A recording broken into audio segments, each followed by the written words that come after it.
And I'll be brief. We've covered a lot of ground here this morning, but I think we're coming to what's coming to head in this legislature is, in my view, the last 20 years of madness that has happened in this province, where we've treated the royalty wealth as something that can be spent in one generation. Instead of asking or keeping a progressive tax or reasonable corporate tax levels, we've simply chosen to spend all this royalty wealth in one generation.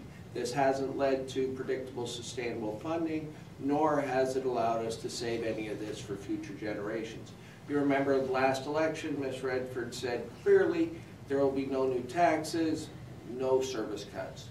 Well, clearly one of those promises has to give, and she's going to cut.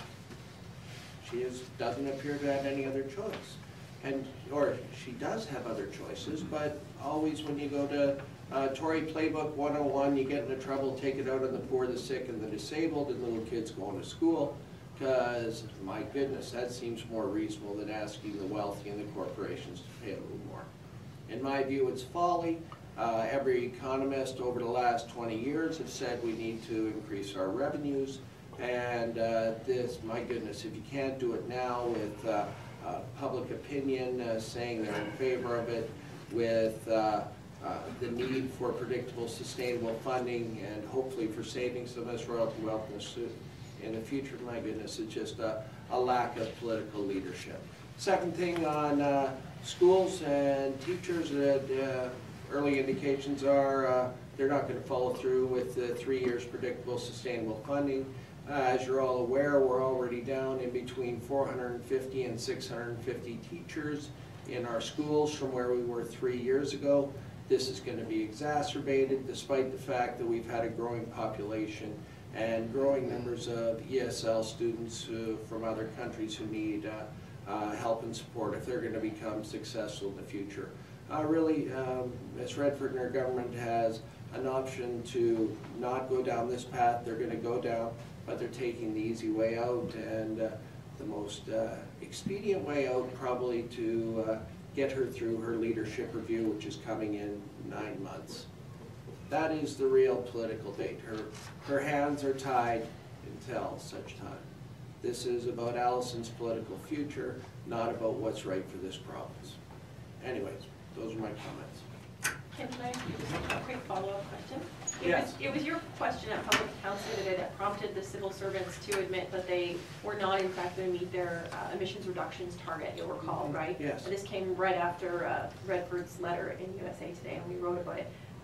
What did you make of the government's response to that? That the fact that they are being open is indeed raising the bar, that they were being honest in public accounts, and that you know, was evidence that they're raising the bar in terms of emissions, notwithstanding the fact that they're nowhere near meeting their targets. Well, I appreciated the civil service being honest. In fact, we have no idea what our emissions are, nor how we're going to reduce them. But that is a difficult place for us to be in, given that we need a social license to sell our #1 product. And that's a terrific problem. They seem to bank pretty heavy on carbon capture and storage. That now seemingly seems to be on the back burner, with no other real credible plan to either reduce our coal-fired electricity plants or the like. They're in a real conundrum here, and I don't know which direction they're going to go in. You know, they can go after low-hanging fruit. I think they have to move on all sorts of fronts to be successful in at least giving the appearance that we give a darn about emissions. Because right now there's no plan and no seeming direction from either the Environment Minister, despite talking about world-class monitoring, about how to reduce our emissions to at least somewhat reasonable levels for given the industry that we are in.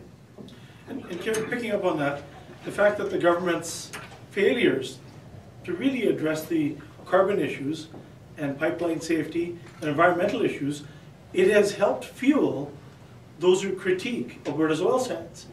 If we actually dealt with pipeline safety and security and the risk management issues and independently monitored and enforced the environmental rules and put a real price on carbon, this will help ensure that our pipelines can get to the east, west, and the south, and help satisfy those who have legitimate environmental concerns.